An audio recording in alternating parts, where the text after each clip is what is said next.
جی تو فرینڈ سم لے لی ہے 25 رنگٹ کی سم آئی ہے، 1 ہفتے والی لی ہے، اور ابھی میں جا رہا ہوں باہر، ایئرپورٹ سے ایگزٹ کروں گا، وہاں سے ٹیکسی دیکھتے ہیں کہ کتنے لیتی ہے پیسے، کیونکہ میں نے چیک کیا ہے تو یہاں سے میرے ہوٹل تک 1 گھنٹے کا سفر ہے، تو ابھی باہر نکلتے ہیں، دیکھتے ہیں کہ کیا ہوتا ہے۔ تو باقی دوستوں امیگریشن بالکل اتنی سخت نہیں ہے، اب بے شک دل کھول کے آ جائیں، کوئی بھی پرابلم نہیں ہوگا۔ تو کیونکہ میں بھی فرسٹ ٹائم آیا ہوں، مجھے بھی انہوں نے کہا کہ آپ امیگریشن والے روم میں جائیں، آفس میں گیا ہوں میں بھی، وہاں پہ اپنا پاسپورٹ دیا ہے، تو انہوں نے مجھے بلایا ہے، بلا کے انہوں نے پوچھا ہے کہ آپ کیوں آئے ہیں،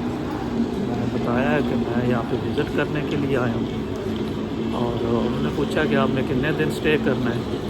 میں نے انہیں بتایا ہے کہ میرا اونلی 4 ڈے اسٹے ہے یہاں پہ۔ اس کے بعد انہوں نے ہوٹل بکنگ پوچھی ہے، میں نے کہا کہ میری یہ ہوٹل بکنگ ہے، اور باقی میں نے تو چلو میرا یوٹیوب چینل تھا، میں نے کہا کہ میرا یہ یوٹیوب چینل ہے اور میں ایکسپلور کرنا چاہتا ہوں اس کنٹری کو، کچھ چیزیں کچھ جگہوں کے نام بتایا انہیں، باقی اسے سیٹسفائی کیا، بس یہی 3-4 کویسچن شو منی کا بھی اس نے پوچھا ہے، تو وہ بھی میں نے اسے بتایا ہے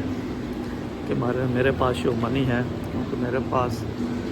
تقریباً 1000 اس سے اوپر ہی یورو تھے، تو بس میں نے پرس اپنا کھولا ہے، بس اس نے یہ نہیں کہا گنتی کرو، یا بس اس نے دیکھے ہیں دور سے ہی، پوچھا یورو ہے، میں نے کہا جی یورو ہے، بس اس کے بعد اور کچھ بھی نہیں کہا، اس نے اسٹیمپ لگائی ہے، اور پھر میں باہر آ گیا ہوں۔ تو دوستوں تو اگر آپ تھوڑا سا یس نو کر لو گے تو میرے خیال میں تو اتنی مشکل امیگریشن نہیں ہے،